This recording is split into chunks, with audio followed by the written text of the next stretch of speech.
Rodolphe Hamel est un syndicaliste qui a milité pendant plus de 50 ans dans les mines d'amiante d'asbestos. Son temps a toujours été consacré à la base, comme officier de syndicat local. Lors de la grève de 1949, il avait accepté d'être responsable au niveau de sa fédération, tout en ne délaissant pas son travail à l'usine. Devenu vice-président de la CSN, il conserva encore son travail à la base. Les 2 dernières années de sa vie militante, il accepta d'interrompre un cours d'électricien pour aller dans les mines du Nord, à Chapet, faire de l'organisation syndicale. M. Hamel dut laisser le mouvement en 1963. Il est actuellement, âgé de 78 ans, le plus ancien militant syndical. Quand j'ai entré, enfin, en 1912, on chargeait de la pierre à la main. Bon, imaginez-vous, c'était tout du travail était tout fait à main. Le drillage, si vous voulez, enfin, le blastage, c'était tout fait à la main. Maintenant, d'année en année, enfin, c'est devenu à se mécaniser. Et là, je suis devenu opérateur de pelle mécanique. D'un état après l'autre, enfin, j'ai appris ça et je suis devenu opérateur de pelle mécanique. Allié jusqu'à la fin de, disons, au début de la crise. Ça, c'était pour la mine, ça. C'était pour la mine, ça. Mais en 1900, si vous voulez, ben, enfin, en 1919, enfin, là, les ouvriers, enfin, il n'y avait pas d'organisation syndicale, il n'y avait rien pour représenter les ouvriers. Puis les conditions de travail. Les conditions de travail étaient assez dures et on était obligé de les accepter tels qu'ils nous les soumettaient. Parce que l'amoindrement de différends qu'on pouvait avoir avec eux, enfin, c'était un congédiement pur et simple, sans aucune réclamation. Maintenant, le travail était assez dangereux. Moi, je travaillais dans la partie mine, non pas la partie moulin pour extraire le fibre, mais je travaillais dans la partie où on extrait la pierre, casser la pierre, la monter. Et là, enfin, c'était beaucoup dangereux. On travaillait dans des précipices de 250 pieds, où on n'avait pratiquement pas de protection. Quand il partait une roche d'en haut, et enfin, c'était pratiquement meurtrière, toutes les conditions de travail. Et en 1917 plutôt, en 1917, on avait vu un gros débouli. Et on était à peu près une quinzaine de gars qui étaient dans cette face-là, qu'on appelle la face d'attaque. Et là, il y avait un de nos compagnons qui s'était fait tuer, et ça arrivait assez souvent, ça, accident mortel. Mais heureusement que tous les autres, il aurait pu avoir un accident là, de disons, 7-8 personnes assez facilement. Et justement avant ça, on avait critiqué cette place-là. Je vous donne simplement que, ça, il y avait dessiné une image d'une de ces choses-là. Et ça, c'est pas la seule, il y en avait plusieurs qui arrivaient là. On avait enfin appelé le contremaître pour lui dire qu'il y avait du danger. Il nous plaçait à travailler dans le pied de cette face-là et qu'il y avait du danger d'un éboulis. Et enfin, il nous a fait la réponse qu'il fallait aller travailler là. Si on n'était pas content de sacrer notre camp, ça c'est à l'éterne. Et disons qu'à peu près 2 heures après, enfin, ça partit. Et puis on a vu un gars là, qui a été haché, enfin, coupaillé, puis tous les autres avaient eu peur. Et ça, c'est la première... enfin, ça nous a donné l'idée que s'il faudrait essayer à se trouver quelques organisations pour se protéger. Et là, on a fait une grève en 1918, le printemps de 1918, on a fait une grève. Ici, à Asbestos, on a tout fermé le plan. Il n'y avait pas de syndicat. Il n'y avait pas de syndicat, il n'y avait rien. Enfin, la tournure, je peux vous le dire. Mais pourquoi vous aviez fait une grève? Ben, enfin, pour essayer à faire... améliorer nos conditions de travail. Bon, on trouvait premièrement que le salaire qu'ils nous payaient ne correspondait pas au danger. Et le danger était trop grand pour l'ordinaire, enfin la moyenne du travail qu'il y avait dans d'autres industries. Extrêmement dangereux. C'était quoi le salaire à l'époque? Le salaire était de 2 piastres et 2 piastres. Je pense que le salaire était de 2 piastres et demi. Bon. Par jour pour 10 heures, ça veut dire 25 cents de l'heure. Bon. Et là, enfin, on l'a pratiquement... La mine a été arrêtée pendant 5 jours. Le gérant qui était dans dans le sud des États-Unis où il y avait une autre mine, là, une autre mine d'amiante, le début d'une autre mine d'amiante. Et puis, quand il est revenu, hein, imaginez-vous qu'il nous a tous rassemblés ensemble. Puis là, j'ai été là, un des porte-parole, puisque j'étais parfaitement bilingue, plutôt fort en anglais qu'en français. Puis lui, ça, dans ce temps-là, tous les choses se discutaient en anglais. On ne se donnait pas la peine d'apprendre de français pour discuter. On l'avait à savoir l'anglais, ou bien non, on l'avait enduré notre mal. Puis des fois, quand bien même vous pouvez parler l'anglais, il faut l'endurer pareil. Toujours quand, là, on s'est décidé, durant l'année 1918, moi, ça a été clair, hein? Ils ont dit, enfin, ce gars-là, moi j'ai voulu être, enfin, il m'avait demandé d'être le porte-parole. J'ai voulu essayer à expliquer la situation. Maintenant, le boss, enfin, c'était un homme extrêmement intelligent, hein? Et il dit, toi, non, non, I don't want to hear you. Il dit, je m'avais posé mes questions au gars, là, puis il dit, je m'asseyais à voir leur réponse. Puis il se faisait traduire en français, puis moi j'étais le traducteur, enfin. Et ça a été clair comme le jour, hein? Enfin, Hamel, avec son frère, un de mes frères qui est décédé depuis plusieurs années, étaient les ringleaders, enfin les gars qui avaient organisé ça. Puis c'était un peu vrai aussi. Mais ils nous avaient trouvés. Et j'étais pour être congédié. Maintenant, j'ai parti. J'ai été là pendant un petit bout de temps. C'était à travailler dans la guerre, enfin, n'était pas complètement finie, enfin. J'ai travaillé, voyez-vous, c'était en 17, là, j'ai travaillé sur le chemin de fer, hein. J'étais chauffeur pour le Grand Tronc, dans le temps. Et puis je suis revenu ici, enfin, après la guerre, quand ça s'est réglé, et tout était... Il fallait revenir. J'ai revenu ici. J'ai été engagé durant un moment où ce même gérant-là était parti. Et j'étais, pour vous donner une idée, là, que j'étais surveillé d'être proche. Quand il est revenu, le boss est revenu, le gérant est revenu, il était venu nous visiter dans le pit. Puis à un moment donné, il m'aperçoit, moi, qui était sur une pelle, je commençais un peu à rendre ça. Enfin, mon père était un ingénieur stationnaire, puis merci, je ne fume pas. Et puis, enfin, j'avais ces goûts-là, moi, si je commençais, puis il dit, il était sur le bord de la face, le haut, là, on travaillait avec une pelle mécanique, là, il dit à mon boss, who hired that man? Il dit, puis il me montre comme ça, là, who hired that man? Hein? Qui a engagé cet homme-là?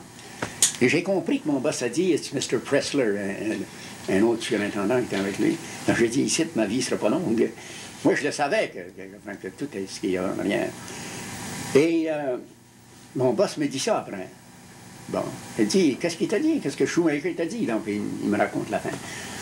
Il dit, my gosh, il a dit, you'll have to watch your steps. Il va falloir que tu te watches. Il dit, je sais à peu près ce que c'est qu'il t'a dit. Enfin, c'était un mec mais j'étais en très bon terme avec, voyez-vous, parce que j'avais cet avantage-là, je parlais parfaitement l'anglais, et puis on travaillait toujours dans des gars, puis ce boss-là, il ne parlait pas le français. Donc il y a toujours des équipes où, la majorité, c'était les Canadiens français qui ne disaient pas un mot d'anglais. Mais enfin, j'essayais à faire, là j'étais marié, j'essayais à faire de mon best là, pour être un bonhomme, considéré comme un bonhomme au travail. Finalement, ils m'ont gardé pareil, hein, mais il y avait un œil sur moi. Hein. Et là, j'ai parti un peu, bon, disons, non, j'ai pas, avant, là, on s'est senti le besoin, on discutait d'organisation syndicale, et en 1919, on est venu à bout de savoir qu'il y avait un l'abbé Maxime Fortin qui organisait pour les syndicats catholiques, enfin, c'était tout ce qu'on savait, ça. Et on est venu à bout, vous savez, les moyens de communication étaient beaucoup moins qu'aujourd'hui. À Thetford Mines, les gars étaient organisés. On s'est mis en communication avec les gars de Thetford Mines. Puis là, ils nous ont emmené l'abbé Maxime Fortin avec un monsieur Adam, qui était le président du syndicat de Thetford Mines, et sont venus nous organiser dans le mois de novembre en 1919. Hein. Bon. Et là, tout de suite, les syndicats, imaginez-vous qu'on avait une organisation là, on était à peu près 99%, j'oserais dire, qui n'avaient jamais fait partie d'une organisation syndicale. Bon. Moi, j'avais travaillé sur le chemin de fer un petit peu, mais je n'avais pas été là assez longtemps pour faire partir des Brotherhoods, enfin, sur le chemin de fer. Et puis là, on croyait, on pensait tout de suite avec ce qu'on prétendait, là, on était bon pour, enfin, branler les murs comme de la mine ici, comme Samson a fait. Et maintenant, ça n'a pas marché comme ça. Mais bon, parce que, imaginez-vous, ils ont commencé à s'organiser pour nous faire la bataille, puis nous affaiblir. On leur a fait une petite fermeture d'usine pour l'heure, disons vers 1921, les compagnies ne voulaient pas revenir à l'heure assez vite, puis enfin on nous avait poussé là-dedans. Et ça avait été un désastre, ça. Si vous voulez dire pour l'heure? Pour l'heure avancée, revenir à l'heure avancée. Vous savez, on l'avait... Ça date de la Première Guerre, ça.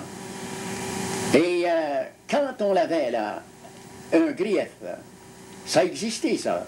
Ça existait, c'était très faible. Bon, mais ça existait pareil. Quand on avait un grief, il fallait aller discuter ça. Il n'y avait pas de convention collective de travail, il n'y avait pas de loi. Il avait même fondé un syndicat. On était une espèce de bandit. On l'était considéré comme une espèce de bandit. Il n'y avait aucune loi pour nous protéger. Et même quand je vous dis qu'on avait fermé la mine, là, moi j'étais passible d'une arrestation. Bon, on me cherchait partout, puis j'étais caché dans le presbytère du vieux curé qui vivait dans le temps ici de Castonguay. Il était caché en arrière de sa chaise, puis ils sont venus là, le maire, enfin, puis la police, pour venir voir où ils pourraient me rencontrer, puis enfin tout ça. Heureusement, ça s'est réglé avant. Et on était surveillés comme ça. Bon, et ça rendait affaibli comme ça, mais enfin, on venait à bout de temps à autre de rencontrer le patron. Mais le patron, ça allait complètement à ce qu'il désirait, lui. Mais on exerçait des pressions sur les gouvernements concernés, principalement celui provincial, où on a réussi à obtenir des lois. Bon, ça n'a pas été un plein succès, mais enfin, là, on a obtenu la loi des accidents du travail, que je me rappelle en 1900, si ma mémoire est pas fausse, en 1928, on avait été là en délégation pour avoir une loi qui nous protégera au point de vue d'accident de travail. Les compagnies nous envoyaient une jambe coupée ou n'importe quoi, ils réglaient ça pour des 200-300 piastres avec la promesse d'un job, puis ils nous clairaient tout de suite du moment qu'on avait commencé à travailler. Mais finalement, à la force de pression, il est venu à bout d'avoir ça. Maintenant, en 1900, pardon. Je voudrais juste savoir l'organisation de votre syndicat. Les gars avaient-tu peur ici, comme ils n'avaient jamais connu ça? Ah oui, les gars avaient peur. Comment ça s'est fait, l'organisation? Ouais. Et comment ça s'est fait? Ça s'est-tu fait en assemblée? Une assemblée générale. Ouais. L'abbé Maxime Fortin, lui, il est venu ici, puis ils ont tenu avec ce monsieur Adam-là, ils ont tenu une assemblée générale. Ils nous ont exposé qu'est-ce que c'est que c'était, enfin, que les services pour nous rendre. Et enfin, c'était réclamé par le pape. Enfin, ils nous ont ouvert un chemin. Donc, ça a entré à peu près à 98 Bon. Et le fait que ce soit appuyé par l'Église, est-ce que ça a joué une influence chez les travailleurs pour adhérer au syndicat? Oui, ça. L'Église se prononçant favorable à une organisation syndicale, nous autres, ce qu'on avait toujours entendu dire, les organisations internationales, ça, il y avait un peu de... Dans ce temps-là, on ne disait pas communiste, enfin, c'était pas connu, ça. Mais on disait qu'enfin, c'était des espèces de révoltés, enfin, c'était des gars hors de la loi. Et vous, c'était considéré comme ça. Mais ça avait une influence. Et le clergé, le clergé a eu une influence aussi dans l'emprise sur les travailleurs. C'était vice-versa. Comment ça se manifestait? Ouais. C'était, imaginez-vous qu'il n'y avait pas... Ça, on donnait 25 cents par mois. Bon, ça ne créait pas des fonds absolument bien forts pour faire le travail qu'il y avait à faire. Mais ça se vivotait. Et là, en 1929, la dépression est arrivée. Et les gens, ça va quasiment toujours endurer des conditions de travail assez souvent qui ressemblaient à l'esclavage, des préférences au travail pour les quelques, à peu près 10% d'anglais ici, là, tout tournait en anglais. Bon, tous les Anglais avaient les meilleurs jobs, et après ça, on semblait à engager les Canadiens français comme des espèces de nègres blancs pour remplacer les trous qui en manquaient. Bon, ça c'est... Moi, j'ai eu connaissance de ça. J'ai eu des préférences, mais j'ai jamais eu des préférences en étant parfaitement bilingue, plus anglais que français, pourvu que j'étais connu comme Canadien-Français, j'ai jamais vu les préférences que les Anglais du temps avaient. C'est bon? Mais enfin, j'étais sélectionné, j'avais plus de chance que les autres Canadiens-Français, les vrais nègres blancs, les autres Canadiens-Français. Et ça, à la crise, là, maintenant, avant que j'arrive ici, moi, là, je ne vous ai pas mentionné, il y avait une grève en 1911. Là. Ils ont voulu envoyer le gérant qui venait d'arriver, M. Shoemaker.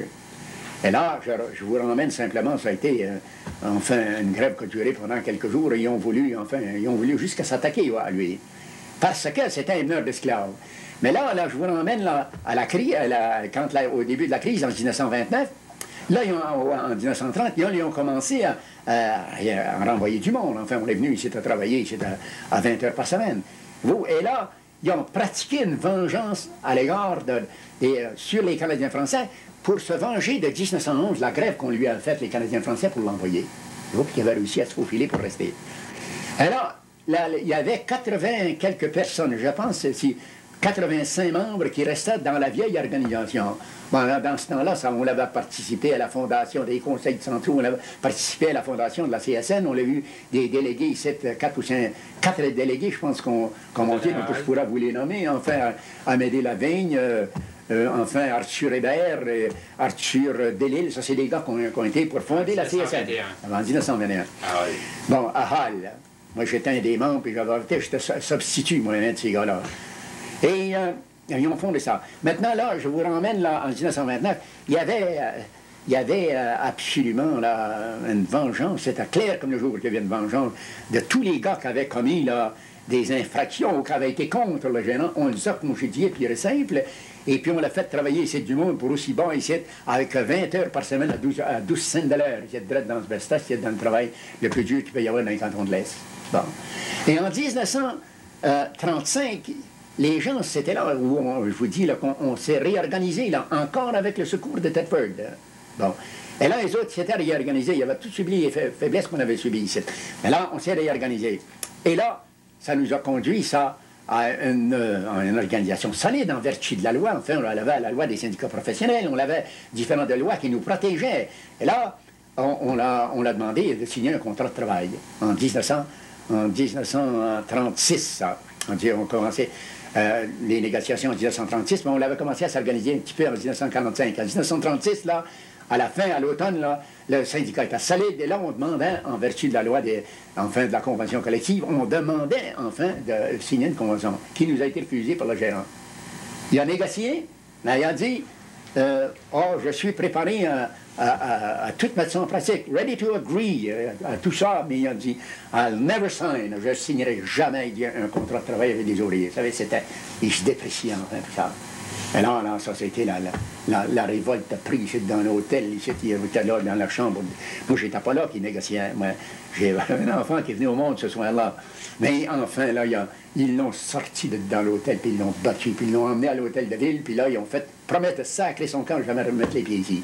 Et là, ils ont fait l'enquête, là, il y avait Williams, qui était vice-président de la Johns Manville, qui est revenu ici, et là, par l'enquête, c'est lui qui nous a dit, il y avait du monde qui avait été payé aussi bas que 12 cents de l'heure, puis il dit, ça c'était against our principles, bon, de Johns Manville, enfin tout ça, ils ont toujours une belle histoire, ils en ont envoyé un autre pour en laver un. Et celui-là, il a sacré son camp. Bon. Puis là, il était fini avec la Johns Manville, enfin, c'était clair comme le jour. Jusqu'à temps qu'on sache qu'il avait été nommé vice-président de toutes les mines à New York, voyez-vous, au moins la partie du siècle. Bon, mais là, il n'a pas voulu signer. Et en 1900, le 1er février 1900, ce 1er février-là, là, 1937, là où ils l'ont battu, là, ça a été la grève. Là. Ils ont fait une grève. Et là, on a vu une amélioration. Tout de suite, le syndicat s'est fait reconnaître un peu, enfin, ou un peu respecté. Bon, maintenant, ça a vivoté, ça allait jusqu'à, enfin, la grève, la guerre qui est arrivée en 1939. Et là, enfin, ça s'est bien enforcir, ça. Voyez-vous, vous avez eu d'autres lois, vous avez eu la loi des relations ouvrières, vous avez eu la loi des différents ouvriers, vous avez eu un ensemble de lois qui a été emmené, non pas par notre force, nous autres ici, ça, mais par l'industrie de guerre, les travailleurs de l'industrie de guerre. Le gouvernement fédéral a exigé, par exemple, enfin, CP 1003 qui nous donna la loi des relations ouvrières, une semblance de loi des... Vous avez eu un ensemble de lois, donc on l'a bénéficié, nous autres, ici, au provincial, par ces lois-là que le gouvernement fédéral mettait en force pour son effort de guerre dans ces industries de guerre.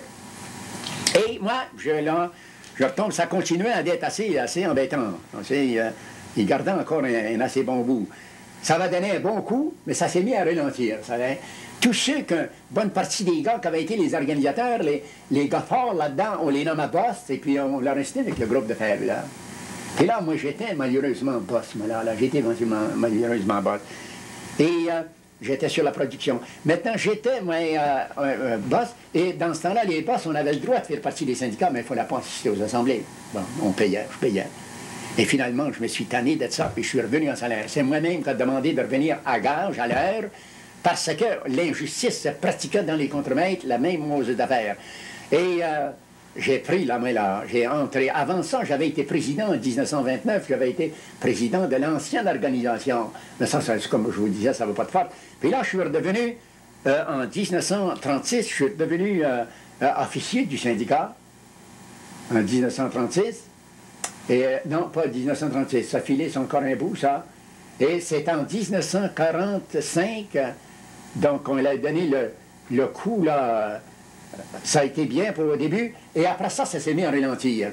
Bon, les gars, on restait dans le syndicat, il n'y avait pas de check-off, juste, puis quand ça venait pour négocier la convention, là, ils rentraient tout. Puis quand la convention était signée, ils sacraient tout le camp dehors, ils ne payaient pas. C'est bon, ça faisait encore...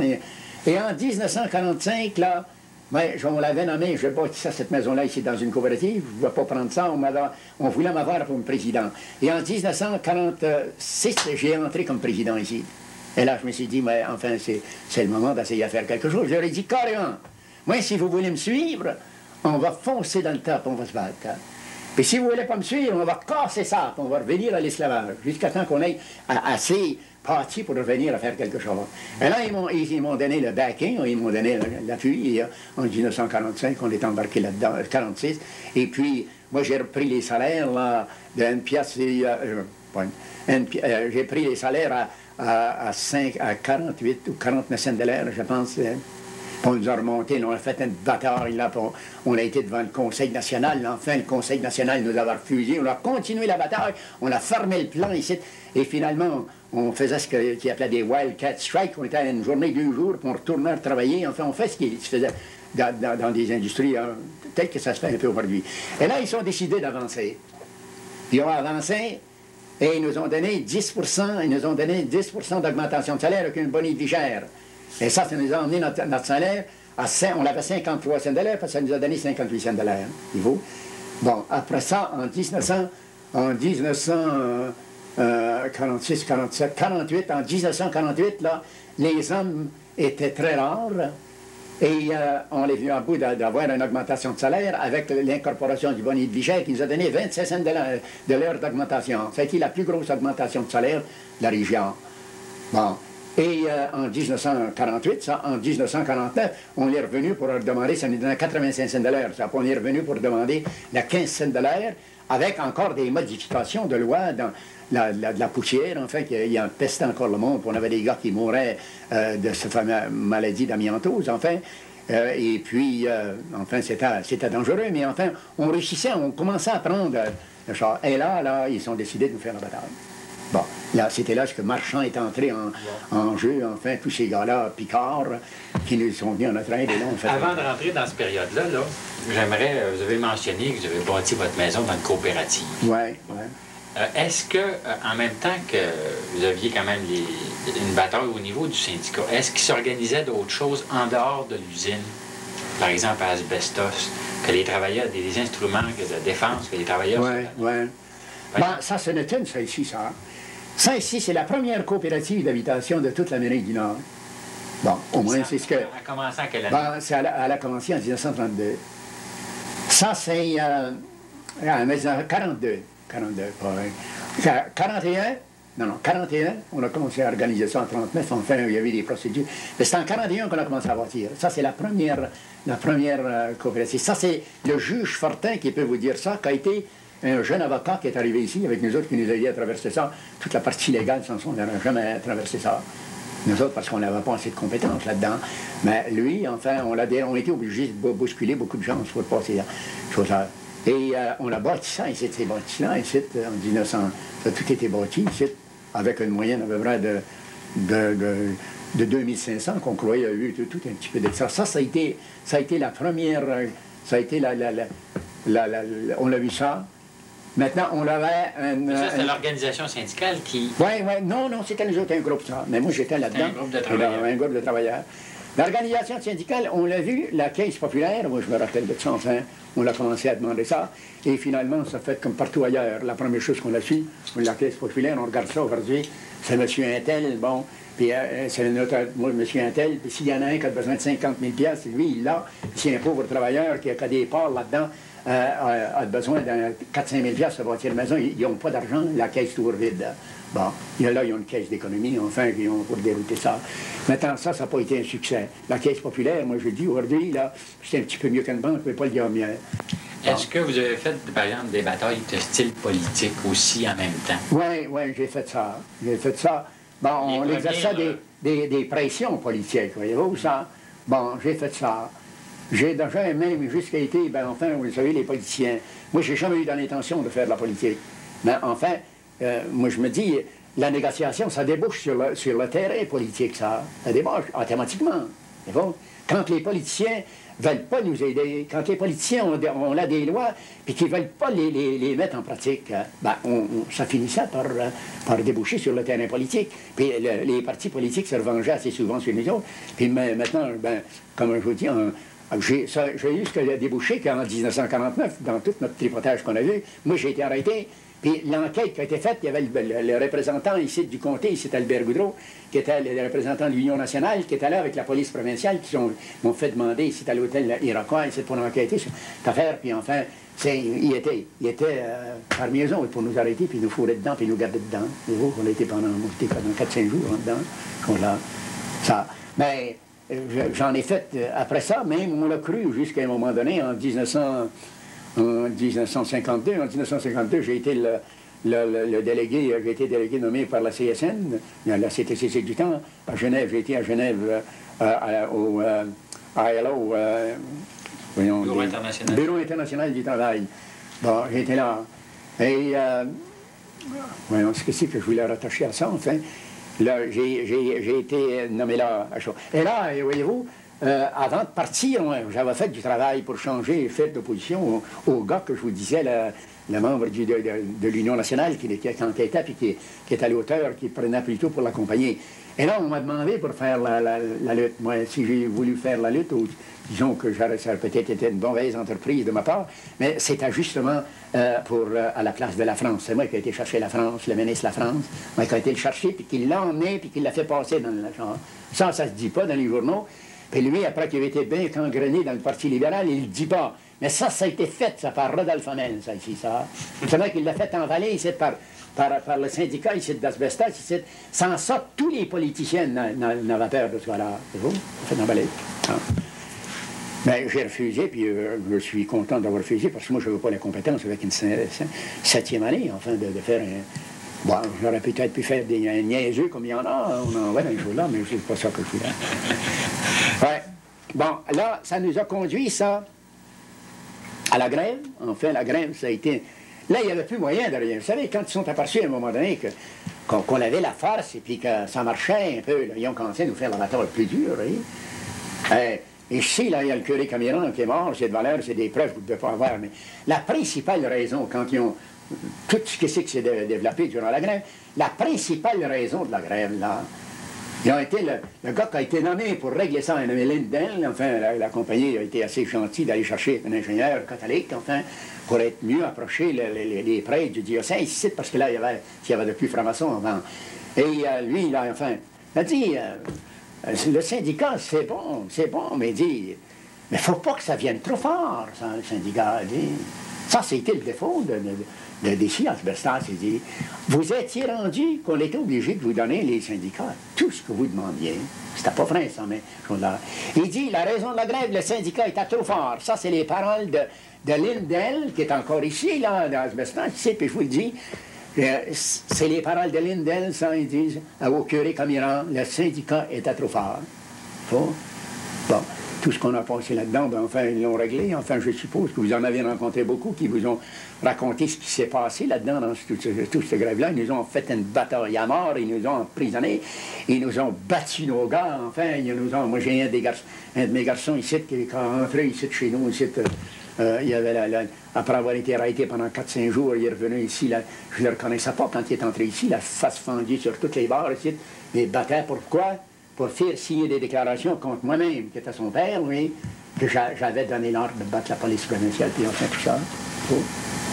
Maintenant, cette affaire-là de grève, bon, disons, moi, sur le terrain, comme Pierre-Éliott Trudeau, c'est tous des gars, enfin, Pelletier, puis tout ça, c'est tous des gars qui ont eu connaissance. Ces choses-là, ils sont venus ici. Oh, moi, je les connais toutes intimement, surtout.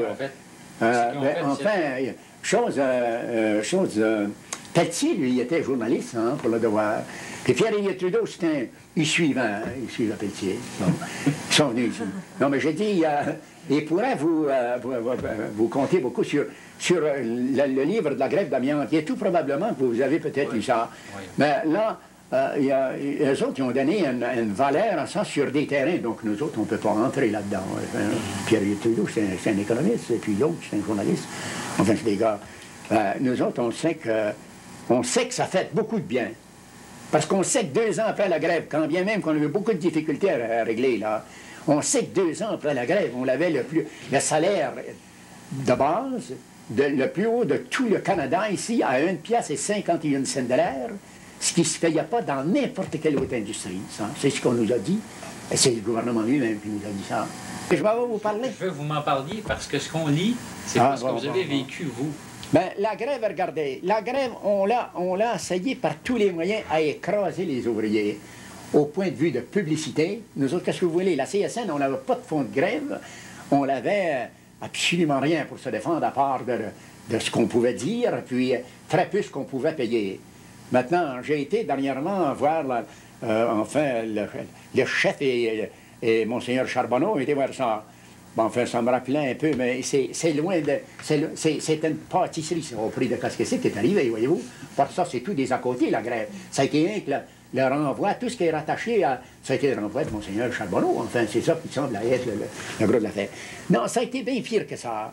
Vous, les souffrances qui ont été endurées ici, quand ils vous ont dit que les gars faisaient des processions ici, là, puis comme en dedans, là, les gars qui se sentaient obligés, dans cette pièce-là, là, que j'étais voir à Sherbrooke, qui se sentaient d'être obligés de dire des Christ puis des calvaires, de l'homme chose, c'était pas un des mineurs, c'est comme d'asbestos, moi je les ai connus, j'étais élevé ici depuis l'âge de 17 ans. C'est pas vrai, ça. Il y en a qui sacrent comme dans les villes, puis il y en a des bons gars, puis il y a des gars qui sont dévots, puis il y a d'autres qui sont pas.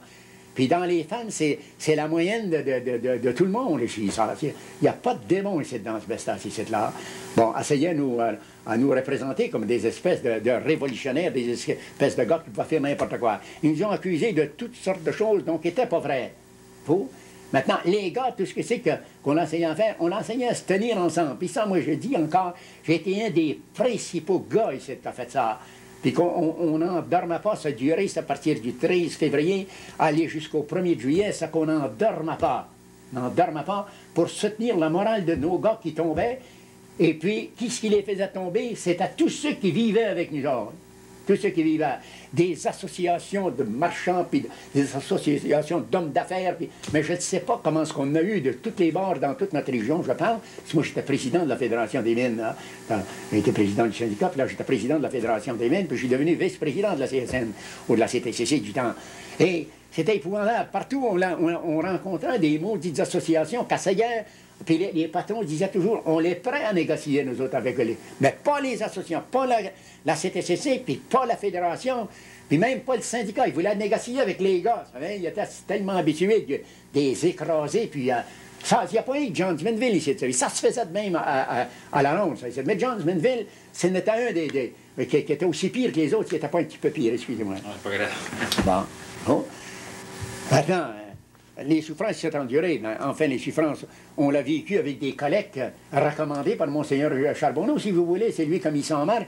Puis ça fait pendant une secosse, ça. Et comme toute autre chose, enfin, les cultivateurs nous emmenaient des patates, de la viande, enfin, ben, ça dégringolait tranquillement, ça finit. On l'a vu qu'on était obligé de régler. On l'a réglé un petit peu avant le temps. Et bon, on l'a réglé, on était à ce qu'on dit en termes ouvriers, à plein ventre. Mais on l'a réglé pour sauver notre peau. Bon. Maintenant, il s'est enduré beaucoup de souffrance. Le monde n'a pas été pire qu'ailleurs. maintenant, le tirage, depuis le battage de policiers, enfin, tout ça, ce qui est arrivé, c'est que la compagnie fait, comme on voit encore aujourd'hui qu'ils agissent, c'est que leur première bataille qu'ils ont faite, eux autres, là, ça a été d'essayer d'engager des scabs pour donner un doute aux ouvriers qui ne pourraient pas jamais revoir le job. C'est ça qui a déclenché la bataille. Ça, les gars avaient fait une grève, mais pas pour discontinuer de travailler pour la Johnson-Ville. Ils voulaient mettre la Johnson-Ville à raison, puis la Johnson-Ville engageait des scabs, puis ils prenaient les cultivateurs. Les députés couraient les scabs d'un bord à l'autre, ici du comté. Ici, là. Les députés, Albert Goudreau d'Asbestos, malheureusement, il est mort aujourd'hui. Il ne peut pas, vous allez me dire, j'attaque des gars qui ne se défendent pas, mais c'est tellement réel, ça. C'est tellement réel. Tous les commerçants recommandaient ces comités-là d'hommes d'affaires, enfin, ça recommandait allez travailler, les gars, vous n'avez pas de beau job. Oh, ça a été vrai, ça, qu'il y a eu un groupe de marchands qui ne voulaient plus avancer une scène à crédit aux choses aux travailleurs. Il y en a d'autres qui ont continué. Pour essayer toujours à pousser les gars pour qu'ils aillent se mettre à plein ventre et retourner là. Moi, je leur disais, si vous retournez là, vous avez 25 ans d'esclavage qui vous attendent là. Si vous retournez là. Heureusement qu'on est venu à bout de... Jamais ça a été terrible, ça. Sur le moral de nos gars, puis après ça, le secours. Après ça, j'apprends, là, je vous dis, qu'est-ce que c'est que l'homme? Moi, j'ai à les défendre, j'ai vu à les défendre, mais je vous dis, si ça peut vous aider, ça, quelle mollesse, quelle faiblesse qu'on a, les ouvriers, de ne pas se soutenir les uns les autres. Oui. Bon, on avait des comités qui courent à ça d'un bord à l'autre, c'est tout prêt à retourner travailler, enfin, tout ça. La peur, tout ça, ils vont donner ma job, moi, puis moi, j'aurai plus ma job. Bon, ça, il y a peureux, la gang de peureux qu'on était ici, là. Les Canadiens français, on peut dire qu'on est des peureux, parce que moi j'ai été parmi les autres nationalités, il me semblait qu'ils étaient plus braves que nous autres un petit peu. Ici, dans le Québec, je ne sais pas si c'est parce qu'ils ont été maltraités plus qu'ailleurs, c'était épouvantable, ce que c'est comme ils étaient. Bon, on est venu à bout de traverser ça. Bon, et ça, là, je suis redevenu, là, enfin, j'ai siégé pendant une douzaine d'années à la CTCC, enfin, comme un des vice-présidents. La Fédération, j'ai été président pendant 12 ans de temps, et à un moment donné, le désaccord a pris. Moi, je voudrais juste, avant de revenir là, ouais. Vous parlez encore de la grève. La solidarité que vous avez eue, vous m'avez parlé des agriculteurs, vous m'avez parlé... C'est de qui qu'elle se faisait sentir? Parce que... C'était le clergé, à un moment donné, qui a... Parce que nous autres, on ne pouvait pas atteindre ce degré-là. Disons qu'on avait nos aumôniers, et l'aumônier, les contacts que les aumôniers ont pris avec... Je pense que c'est le Conseil des évêques. Ça a été emmené jusque-là. Et là, vous avez eu des gars, là, vous avez vu le Monseigneur Charbonneau qui est entré, enfin, qui était un gars vigoureux. Moi, j'ai eu la chance de le connaître pas intimement, mais enfin, c'était un brave garçon, ça, en dehors de son archevêque. Enfin, c'était un type fait pour quelque chose, enfin, Monseigneur Charbonneau. Bon, vous avez eu, après ça, vous avez eu le conflit qui a dégénéré entre eux. Enfin, ça affaiblit un peu, assez... Ça affaiblit d'une façon assez considérable notre patente à la fin, mais ça a bien parti. Parce qu'on a eu des évêques, enfin, qui ont entré là-dedans, puis qui ont recommandé à leurs prêtres. Puis là, les cultivateurs sont mis à nous charroyer de la nourriture, enfin, puis ils faisaient des collectes aux portes des églises, enfin, pour ceux qui n'étaient pas des cultivateurs, donnaient, enfin, il y avait même des marchands ici qui faisaient ces gênants, ils sortaient, puis ils mettaient un 30 sous ou un bill d'une pièce, enfin, mais ils ne regardaient pas, puis ils s'entraient le camp au plus vite, enfin, c'est gênant. Ça a aidé beaucoup, ça. C'est rien que ça qui nous a fait traverser. Elle a duré combien de temps, votre grève? Elle a duré partir du 13 février, aller au 1er juillet. Puis la grève, c'était une question de salaire, mais aussi, il y avait... C'était une question, on l'a demandé, regardez, les principales demandes, là, ce qui a emmené là, la bataille. La question, on l'a demandé une augmentation de 15 $. Bon, on avait eu 27, je vous disais, l'année d'avant. Bon. Ça, c'est une des demandes, ça. On l'a demandé, ce que l'employeur, ça, je voudrais bien ça, que ça soit dit dans toutes les parties du monde, qu'il y avait une possibilité, que l'employeur s'engage à éliminer la poussière de l'amiante à l'intérieur et à l'extérieur de ces usines autant que possible. Bon, ça, on avait fait peser ça, cette demande-là, pour être capable de nous donner quelque chose qu'on pourrait continuer notre travail. Bon. On était battus sur toutes les bords là-dessus. Nos gens s'étaient empestés, il nous en est mort, je ne sais pas comment ici. Vous alliez déterrer le séminaire ici d'Asbestos, là, ici, Je suis certain que vous trouvez quasiment une mine d'amiante là-dedans. Bon, des gens qui sont morts debout, là, bloqués, plus capables de respirer. Bon, on l'essayait par tous les moyens, il n'y avait aucune possibilité de faire payer ça. La loi était passée, c'était reconnu comme maladie industrielle, mais non, on ne les payait pas. C'est qu'on allait faire du lobbying là-bas, là, devant la Commission des accidents du travail, devant le ministère du Travail, puis ils bloquaient tout ça là. Bon. Et là-dessus, là, on demandait, enfin, d'avoir la liberté d'être capable de travailler pour leur prouver qu'ils n'éliminaient pas la poussière, qu'ils s'occupaient plutôt des bénéfices que ça pouvait emmener, ça. Puisqu'on s'apercevait, quand il y avait beaucoup d'ordre, là, les appareils pour éliminer la poussière, on en avait. Mais ils dépassaient le degré de production qu'il aurait dû produire sur le rythme de production. Et là, la poussière se répandait dans le village, puis empestait et bloquait nos travailleurs. Moi, je m'en vais vous dire, là, après ça, là, pour vous démontrer qu'on avait raison là, sur cette demande, ça, ils ont refusé ça. Ils ont refusé ça en négociant. Ils ont fait refuser ça en tribunaux d'arbitrage. Et ils sont venus nous dire devant le tribunal d'arbitrage, là, que la poussière d'amiante, ça, c'est l'entente finale, ça, de la grève d'amiante, un tribunal d'arbitrage sur les principaux points qu'on ne pouvait pas s'entendre. Les médecins sont venus nous dire, le médecin de la clinique industrielle de Thetford Mines est venu nous dire, direct là, sous serment, devant le tribunal d'arbitrage, que la poussière de l'amiante, c'était un nuisant unique, seul, que c'était pas nocif, ça. Pendant que le même médecin, l'année d'ensuite, ça, ou 2 ans après ça, c'est Gérard Pelletier qui m'a donné la découpure de journal, est invité à aller en Australie pour siéger sur un symposium pour discuter les maladies de poussière industrielle, enfin tout ça. Il a été déclaré encore et là, devant ce symposium-là, là, que nous autres, leur grand problème de la province de Québec, c'était la poussière de l'amiante qui contaminait, qui était nocive, contaminait les ouvriers, et que plusieurs des ouvriers mouraient. Et bon, exactement le contraire. Et quand on l'a vu qu'on ne pouvait pas, en exerçant notre pression, la Commission des accidents du travail, avec le ministre du Travail, nous ont dit, vous allez, là, on exerçait une pression forte, vous allez nous emmener vos gars qui sont malades, puis on va les examiner. Bon, on les envoyait là, je les ai tous envoyés là. Vous allez nous emmener les gars que vous ne pouvez pas régler. Après qu'ils seront morts, on va envoyer le docteur Bellemare du département de l'hygiène industrielle, envoyer des médecins qui viendraient pratiquer l'autopsie sur le gars, puis emmener les poumons pour analyser ça, faire analyser ça. On a eu des cas encore comme ça, et rien, ça faisait rien, ça. Ils sentaient le camp avec les poumons, ils venaient les chercher, ils nous enlevaient toutes les preuves, puis après ça, il n'y avait plus moyen de les faire brouiller. Jusqu'à temps que Rodolphe Hamel pense, j'ai dit, s'ils peuvent faire ça, pourquoi on ne pourra pas le faire, nous autres? Et avec l'arrivée, et Pellerin qui est mort aujourd'hui, les officiers du syndicat local, là, ils ont soumis ça, puis j'ai fait accepter ça. Puis le syndicat payait les dépenses. C'est nous autres qui a fait affaire, le petit. C'est nous autres qui enlevaient les poumons. En restant la propriété du syndicat, ça restait la propriété de la famille concernée. On envoyait une partie, on faisait faire l'analyse à l'Université Laval, on envoyait une partie au patron, on envoyait une partie à la Commission des accidents du travail, puis on gardait l'autre partie comme preuve. Et là, ils ont commencé à les payer, là. Hein? C'est ça. Il y a un club qui ont commencé à payer avec certitude, là, quelque chose là. Et ça, malheureusement, comme je vous dis, les ouvriers sont amollis, mais enfin, ça, c'est plus en marche, là, cette patente-là, ça. On doit en avoir fait payer une douzaine comme ça. C'est bon? Je sais ça. Enfin, je pourrais vous en nommer plusieurs. Il y en a nommé Heinz, enfin, il y en a nommé... bon, enfin, il y en a plusieurs, donc vous m'excuserez si je n'ai pas la mémoire. Les gars, ils mourraient-tu jeunes ou... Ça mourait à tout âge, mais disons, ça prend à peu près une quinzaine d'années. Il y en a, tout dépend de la force des poumons. Enfin, il y en a qui sont bâtis plus résistants, mais qui peuvent... puis après ça, tout dépend du département où ils travaillaient. Mais tous les gars d'asbestos ici, là, voyez-vous, ça touche tout un peu. Ça en a tout un peu, parce qu'on en respire. On en respire dans le village aussi.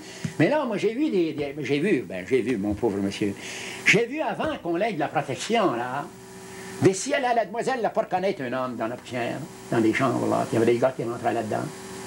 Là. Disons qu'ils ne vivent pas continuellement là-dedans.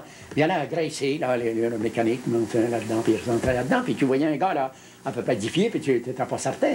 Il n'y avait pas de masque, il n'y avait rien? Il y en avait qui avaient des masques, ça, mais ils achetaient. Puis ceux qui étaient trop pauvres, ils n'achetaient pas. C'était au début, ça. C'est venu que la compagnie a fourni les masques, puis après ça, ils ont commencé à éliminer la poussière. Il en mourait trop de gars.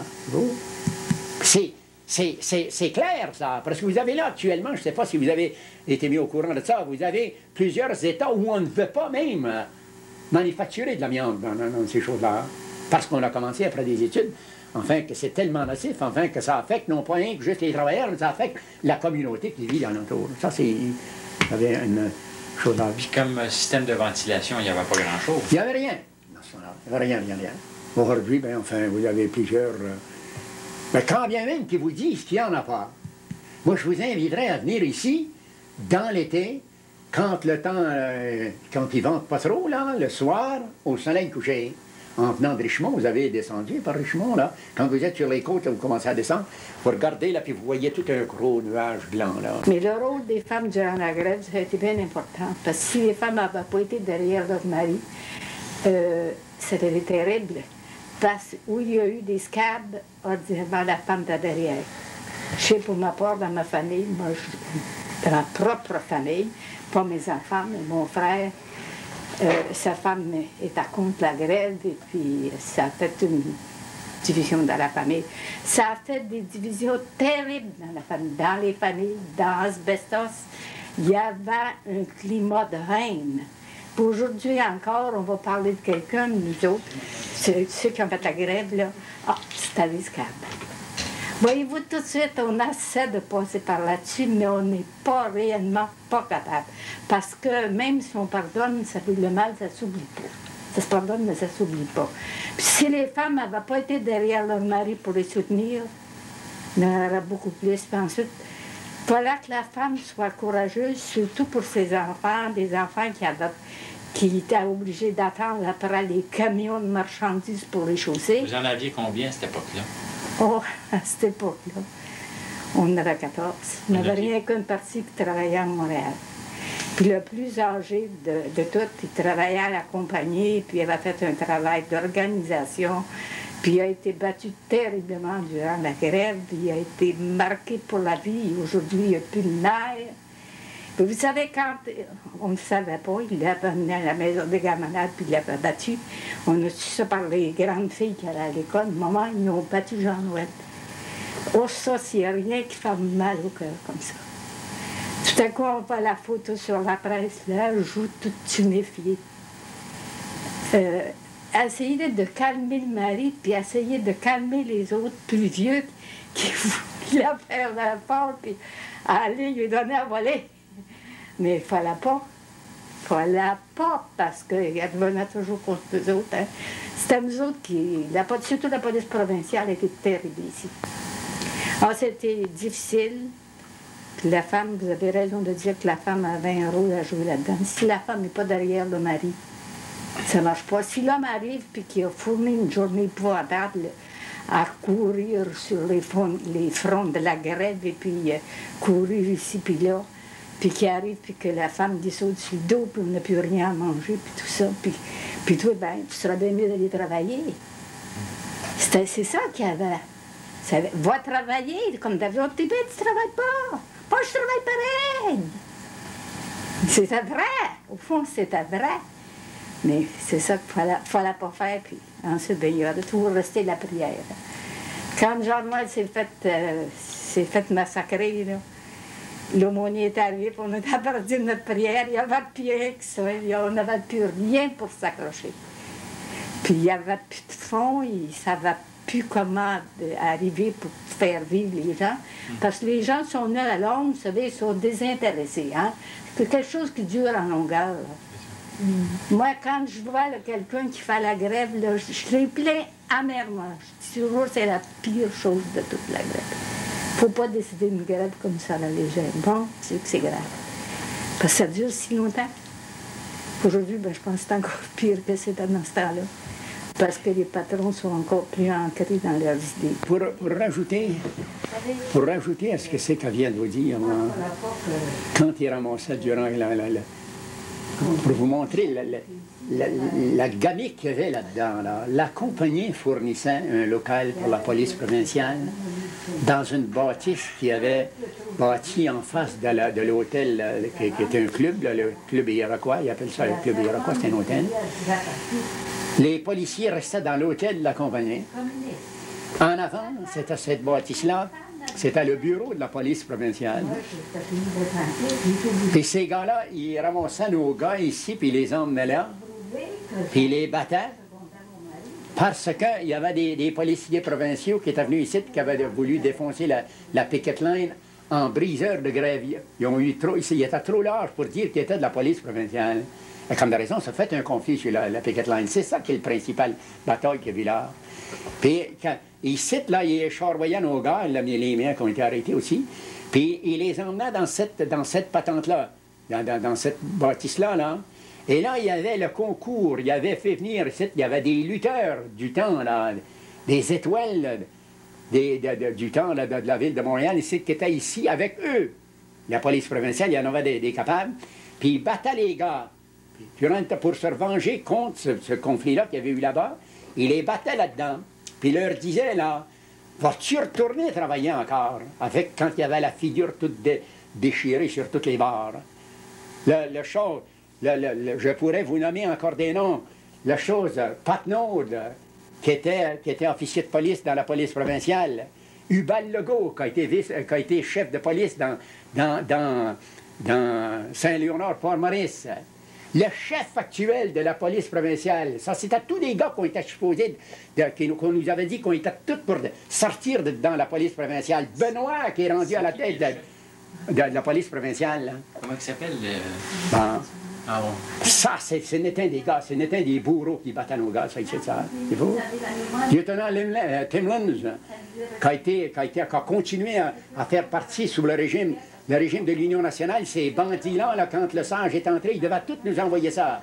Ça, c'est tous les gars qui ont resté, ça. Ce démon-là, il est venu se faire vivre. Il est revenu ici pour se faire vivre à sa vieille âge, ici, par la compagnie. La première chose qu'on a su, pas la compagnie, la municipalité. Ici, qui était rendu dans une maison de logement qui a été bâtie par la municipalité, ici. Ça a été épouvantable, cette patente-là. On a vécu ça. Vous, comme elle a dit, c'est vrai, ça. C'est vrai, nos hommes tombaient. Mais bon, pas tout le monde qui ont la résistance et puis qui ont été faites... il essayait à nous diviser sur toutes les barres, voyez-vous, hein? Parce que j'étais, ce que je vous ai dit que j'étais tout à l'heure, on l'essayait à faire comprendre, ces gars-là, moi, j'étais pas un Canadien français ici dans la province de Québec, voyez-vous. Bon, j'ai été connu les premières années pour un gars qui venait d'en dehors, ben, ça fait longtemps de ça, voyez-vous. Puis après ça, j'ai assez mal parlé le français pendant assez longtemps. Bon, j'ai été conseillé, on l'a essayé par toutes les barres à nous écraser. Les gars ont réussi à traverser. Ils ont réussi à traverser. Je pense bien que c'est ça qui les a rendus plus heureux. Mais là, ce que je veux vous mentionner, en cette partie-là, là, si vous en avez eu assez, je regrette de ne pas avoir la mémoire de tout vous enchaîner ça, tout ce qui est survenu durant la grève d'amiante, pour vous démontrer toutes les pressions qu'ils ont faites. Quand on l'arrivait, moi j'ai été là, dans le ministre pour essayer de régler cette patente-là, là, pour vous montrer comment ce qui se tenait. Là. On était là dans le bureau du ministre du Travail, Antonio Barrette, puis sur son desk, il y avait un télégramme qui était viré à l'envers, là. Vous savez, moi j'étais debout, comme ça je parlais à Barrette, puis je lisais ça, et c'était le gérant ici qui nous disait que on était après à mettre tout à feu et à sang ici dans la asbestos pour avoir la police provinciale. Là. Il y a un télégramme pour envoyer la police. C'était tout faux, archi faux. Bande de maudits. Bon, je regrette, parce que ça, c'est... Oui, excusez, mais je regrette. Moi, je ne suis pas un acteur de... Non. Et après ça, c'est révoltant. C'est quand c'est un peu revivre ça, un peu en char. Maintenant, ce qui est malheureux, là, tout ce qu'on a fait, tout ce qu'on a bâti, tout ce qu'on a réussi à bâtir là-bas, bon, moi, ce que je trouve malheureux, c'est que les travailleurs ne savent pas conserver ça. Ça, c'est malheureux, ça. Les travailleurs ne sont pas capables de rester ensemble et faire les changements nécessaires pour être capables de continuer avec l'organisation qu'on a bâtie. Pourquoi, d'après vous? L'ambition, c'est d'avoir des fonctions. L'ambition, c'est d'avoir des honneurs. On a encore aujourd'hui, comme on l'avait dans notre temps, des gars, c'était simplement qui entraient là-dedans pour se faire nommer officier, pour se faire nommer leader, pour être capable d'être fraternisé avec le boss, pour être capable d'être bien vu des gouvernements. Enfin, c'était des gars qui acceptaient des charges dans le syndicalisme simplement pour se donner de la promotion, pour se donner de l'honneur. C'était pas des gars qui entraient là-dedans pour aider à ses semblables, ceux qui étaient plus faibles qu'eux. Bon. Et ça s'est jamais discontinué, ça. C'est bon? Mais là, ça s'est amplifié, ça. Bon. Moi, je trouve ça épouvantable, ça. Qu'un groupe de gars, que je connais tous ces gars-là, moi, des Dion, là, et puis les 3D, là, enfin, j'ai connu ça comme il faut, ça, d'Alpé, moins, un peu. Mais Daigle, ça, c'était le gars qui courait d'un bord à l'autre, qui était en charge de l'organisation. Donc, j'ai même été mêlé à des grèves avec lui, par exemple, j'ai travaillé pour la CSN. Je ne peux pas comprendre que des gars comme ça aient abandonné la CSN pour fonder, aller ce qu'on appelle une centrale syndicale CSD, centrale syndicale CSD démocratique, le mot servir démocratique. Partir à peu près une quinzaine de gars, ça a été le fond de ça. Bon, qui ne pouvaient pas se soumettre. Parce quoi, Dalpé a cru que quand Pépin était arrêté, il était pour devenir être nommé président. S'il avait été capable de se faire nommer président de la CSN, vous n'auriez jamais entendu parler de nouveau mouvement, ça. C'est bon? Bon, laissez ça. C'est ça qu'on appelle... Moi, je pensais d'avoir appris assez le français pour comprendre que le mot démocratique, ça voulait dire ça. Enfin, ça voulait dire mieux que ça. C'est bon? Là, un petit gang, après ça, un 5 à 600 qu'on signait là-dedans. Puis nous chanter la pomme qu'il y en a un 35-40 000 quand leur chose, là... Dion? Non, pas Dion, celui qui vient de démissionner, le noir. Valsin. Là. Bon, Valsin, là. Quand Valsin nous a dit, par la voix des journaux, il avait fait produire 18 000 copies de son journal nouveau qu'il y avait, puis enfin, il en avait répandu à tous les membres, puis il en laissait une quantité dans toutes les kiosques des journaux, quand il nous disait qu'il y en avait 35 000 membres. Bon, avec 18 000 membres, il en donnait un à tous les membres de la CSD, puis après ça, il en restait assez pour en mettre dans les kiosques des journaux. Ça, c'est... Moi, je pense... Le mot démocratique, sortir d'une petite gang de main pour essayer de renverser ça. Moi, Pépin, enfin, j'avais mes désaccords avec Pépin, mais moi, j'ai pas eu personne dans le mouvement que j'aurais pas détrôné si à un moment donné, il n'a pas eu fait mon affaire. J'ai eu cru qu'il était un anti-syndical. J'ai eu cru qu'il allait trop loin. Bon, il n'y en a pas un. Et les Picard, Marchand, enfin, c'était tout été de mes grands amis. Pépin aussi, comme les autres. Bon, j'ai eu mes désaccords avec Pépin, comme j'ai vu avec les autres. J'étais un petit peu, moi aussi, quand je voyais quelque chose un peu différemment des autres, bien, enfin, je gardais pas ça pour aller shooter ça en arrière. Je disais ça direct carrément devant eux. Puis enfin, on discutait. Moi, si Pépin ne faisait pas l'affaire, pourquoi pas l'avoir changé? Ben, il y a peut-être beaucoup plus de gars qui sont qualifiés pour être à la présidence de la CSN, au trésorier de la CSN. Ben, on devrait se sentir heureux de ça, d'avoir toujours une réserve d'hommes. Moi, je me dis, pour remplacer tous ceux qui disparaîtraient, tous ceux qui fatigueraient, tous ceux qui mourraient, tous ceux qui discontinueraient, enfin, par la vieille âge. Moi, j'en suis un qui a discontinué. Mais ce que je trouve déplorable, moi, c'est que de prendre un organisme qu'on l'a donné, moi, j'ai donné une partie de ma vie. J'ai même fait souffrir ma famille. Moi, souvent, ma femme m'a jamais fait de reproches. J'ai même fait souffrir ma famille. Quand on est parti, qu'on travaille 7-6 jours par semaine, puis qu'on fait du syndicalisme, puis qu'on part, puis qu'on revient avec 2-3 jours partis, puis enfin tout ça, puis élever une famille au travers de ça, puis tout ça. Mais je le faisais pour mes enfants, puis j'avais été demandé par mes copains de travail pour m'occuper. Puis que je connaissais tant les patrons pour avoir discuté avec eux autres, avoir négocié avec eux autres, enfin tout ça. Je sentais que c'était nécessaire. Et quand j'ai même abandonné ma job, j'avais une très bonne job, moi j'étais chef électricien ici. Comme je vous disais, j'ai suivi un cours par école correspondance, disons, c'est pas universitaire. Moi, je ne suis pas essayant de pas me représenter comme un universitaire, mais j'ai suivi un cours par école correspondance d'ingénieur électricien. Bon, j'avais fait ça pour gagner ma vie, enfin tout ça. J'ai lâché ça parce que j'ai été demandé par le chanoine Pichette, par l'aumônier du conseil central de Sherbrooke, l'abbé Poulain, puis par Picard. J'ai été demandé d'abandonner ça, puis me mettre au service des travailleurs, que je ferais plus de bien aux travailleurs par ces moyens-là. Et enfin, vu que j'avais fait une vie de rough and tumble, si vous voulez un peu, pauvrement, et de grosse famille, enfin, et ma femme a décidé, c'était ma femme, si ma femme veut, puis ma femme a consenti à ça. Bon? qui veulent être bien vus du maire, qui veulent être bien vus du conseil municipal, qui veulent être bien vus de la haute société, pour être capable d'aller jouer au golf sur le terrain de la golf, prendre du scotch avec ces gars-là. C'est ça qui a emmené ces gars-là.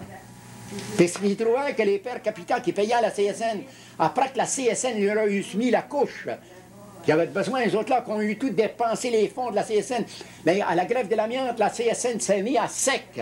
À sec, moi je le sais, j'étais un des officiers, moi, de la CSN. Bon, elle s'est mise à sec, on a tout dépensé l'argent de la fédération pour, les conseils centraux s'est vidé en net, ici alentour. Le monde s'est donné sur toutes les morts pour les traverser. C'est bon? Qui les a traversés? La CSN, ou la CTCC du temps. Et là, c'est les gars, ça, qui nous ont remplacés. Et c'est les gars qui veulent être bien vus. Nous autres, on était mal vus. C'est vrai qu'on était mal vus. On était mal vus des autorités municipales, on était mal vus des autorités gouvernementales, des deux fédérales et provinciales, on était regardés comme des espèces de bandits. Enfin, tout ça. Mais il faut leur faire ça pour être capable. Il faut l'endurer ça. Ça fait mal à tout le monde, ça. Il faut l'endurer ça. Puis quand on voit ces gars-là, garder, c'est pouvoir arrêter de payer leur père capital à la CTCC pour...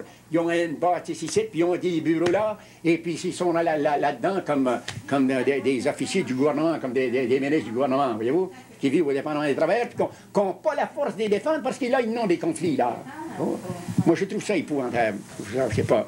Puis là, la faiblesse des gars, tout le monde, je rencontre les gars, ils me disent, Amel, mais qu'est-ce que tu veux, Amel? On l'est embarqué là-dedans, Amel. Il semblait être tout majoritaire pour rester avec la CSN, puis ils sont tous rentrés avec la CSD. Moi, je suis révolté de ça.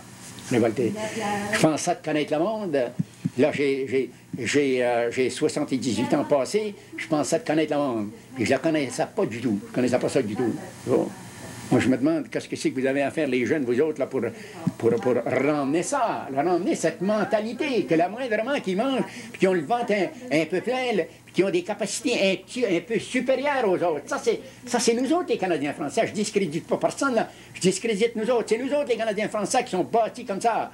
Bon? À moindrement qu'on a le ventre un petit peu plein, tout de suite, on pense à passer par-dessus toutes les autres.